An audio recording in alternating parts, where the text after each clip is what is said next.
औज़ुबिल्लाहिमिनश्शैतानिर्रजीम बिस्मिल्लाहिर्रहमानिर्रहीम। अस्सलाम वालेकुम डियर स्टूडेंट्स, कैसे हैं आप।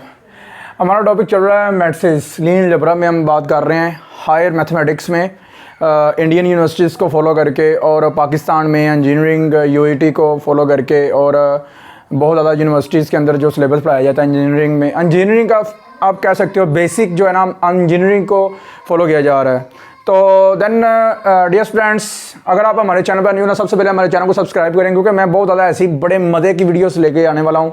तो अगर आपने एक लेक्चर मेरा सुन लिया, बाद में मैं ना मिला आपको यूट्यूब पे, तो कैसे ढूंढोगे।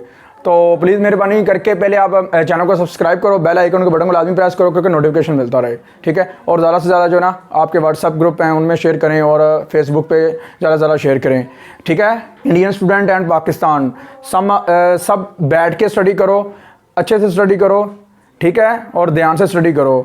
और अपने जो मकसद हैं, आपके माँ बाप का जो मतलब एम है, आपकी ज़िंदगी का जो एम है उसे पूरा करें, ठीक है, ध्यान से स्टडी करें। चलें जी स्टार्ट करते हैं टाइम वेस्ट किए बगैर।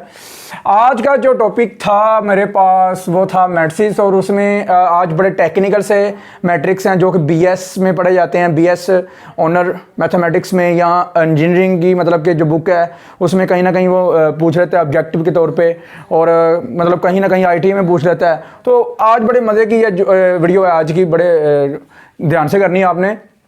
पीरियोडिक मैट्रिक्स, ऐसा मैट्रिक्स जिसकी पावर आप क्या करते हो, आप ना ए को ए के साथ मल्टीप्लाई करते हो, ए का स्क्वायर आ गया, फिर ए के स्क्वायर को मल्टीप्लाई करते हो ए के साथ, फिर ए का क्यूब आ गया, लेकिन आंस के ऊपर कोई फर्क नहीं पड़ता। मतलब कि जो आपकी वैल्यू ए की ओरिजिनल है ना, वही का वही आई आ रहा है, बार बार ए का ए ही आई आ रहा है। तो ऐसा मैट्रिक्स पीरियोडिक मैट्रिक्स होता है। कौन सा मैट्रिक्स होता है? पीरियोडिक मैट्रिक्स होता है जो दोबारा ए ही आई जाए, ठीक है ना। तो देखो ये मैंने जर्नल लिख दिया, ए की पावर k + 1 = a, ठीक है, where k be the period, okay.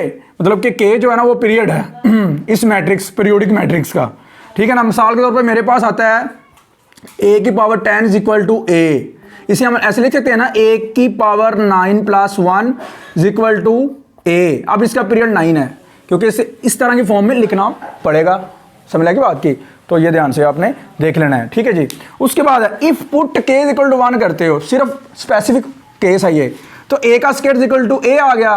तो बच्चे इसे क्या कहते हैं? स्पेशल केस है, ये स्पेशल केस है, इज कॉल्ड, देखो क्या कहते हैं जी, इसे कहते हैं हम डेम्टोडेंट, ठीक है ना। इडेम्टोडेंट, ठीक है ना। इससे क्या, कौन सा मैट्रिक्स कहते हैं? एडेम्टोडेंट। इसकी मैंने एग्जांपल आपके पास रख दी है, ये वाली। ये एग्जांपल को आप ए को ए के साथ मल्टीप्लाई करते जाओगे ना, ये भी फुलफिल हो जाएगा और एडेम्टोडेंट भी फुलफिल हो जाएगा, ठीक है ना। एडेम्टोडेंट भी फुलफिल और पीरियोडिक जो आपकी डेफिनेशन है वही फुलफिल हो जाएगी। अब इसे इसके साथ मल्टीप्लाई करोगे ए ही आता जाएगा, ठीक है ना। ये एग्जांपल है, मैं तो रिपीट कर देता हूँ। 2 - 2 4, -1 3 4, 1 - 2 और -3, ये आपने खुद करनी है मल्टीप्लिकेशन इसकी। उसके बाद है आपके पास nilpotent. What is nilpotent matrix? ऐसा मैट्रिक्स जिसे आप बार बार मल्टीप्लाई कर रहे हो लेकिन उसका नल मैट्रिक्स आंस आई जा रहा है। क्या आई जा रहा है? नल। मतलब कि आई क्यों जा रहा है? आप जब तक मल्टीप्लाई करते जाओगे, जब कहीं ना कहीं जाओगे उसका जीरो, मतलब कि 0 0 सारी एंट्रीज 0 0 हो जाएंगी, वो नल मैट्रिक्स हो जाएगा। तो ऐसा मैट्रिक्स आपका होगा नीलपोटेंट मैट्रिक्स, वेयर, ठीक है, ये क्या है जी? नल मैट्रिक्स है। यू अंडरस्टैंड है? जीरो मैट्रिक्स या नल मैट्रिक्स। एंड पी भी द नीलपोटेंसी इंडेक्स है, ठीक है। मिसाल के तौर पर देखो, मेरा आंसर आया 10 पे जाके, ठीक है ना, नल मैट्रिक्स आया है, मतलब 10 बार मैंने मल्टीप्लाई किया है, तो देन मेरे पास आंसर आया नल मैट्रिक्स। तो मैं कह सकता हूं कि 10 जो है ना, 10 बाय मेरी जो है ना वो नीलपोटेंसी इंडेक्स है।